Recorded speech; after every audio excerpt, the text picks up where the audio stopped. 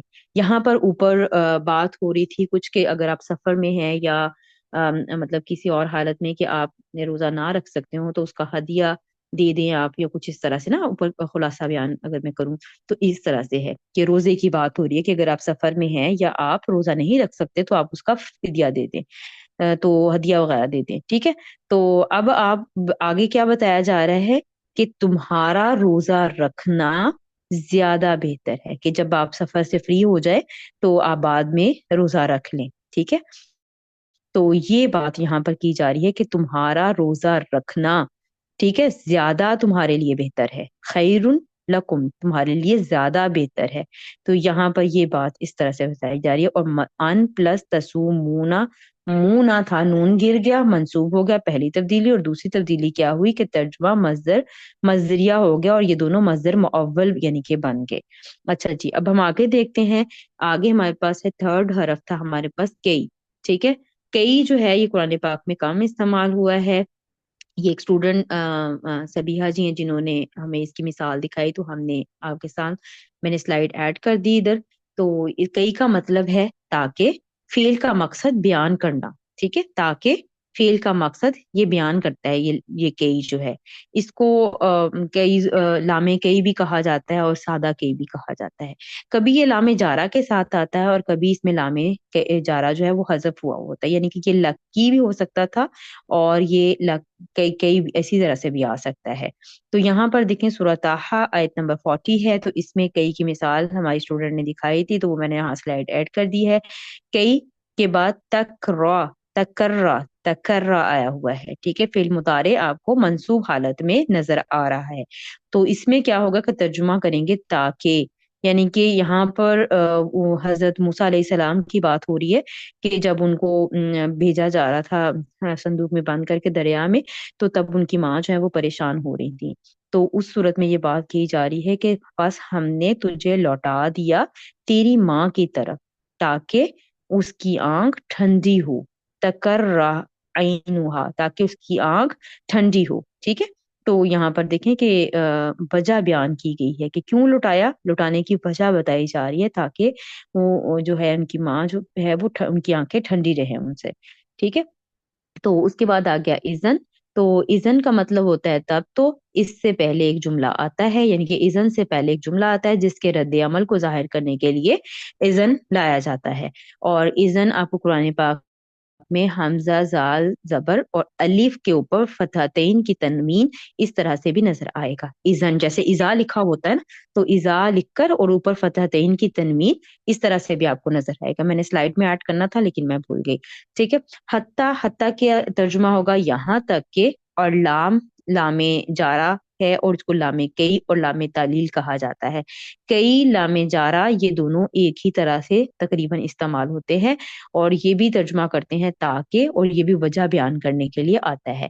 لام کئی وہ بھی کہا جاتا ہے اسلام کو، اور لام تعلیل بھی کہا جاتا ہے. تعلیل کا مطلب ہوتا ہے وجہ بیان کرنا.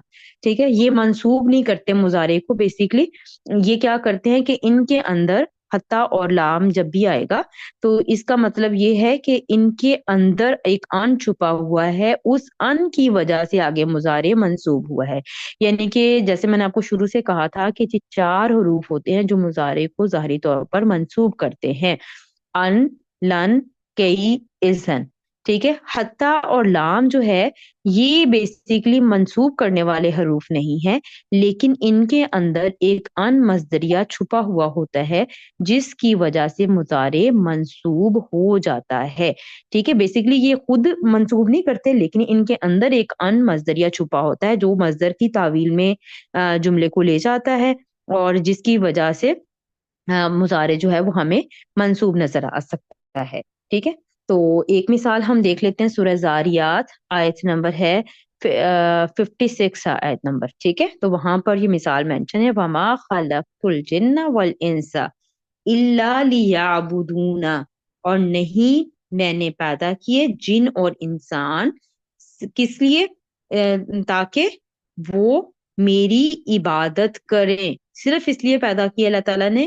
اب یہاں یہ دیکھیں تاکہ کا مفہوم لیا بولونا، تاکہ وہ میری عبادت کریں، ٹھیک ہے۔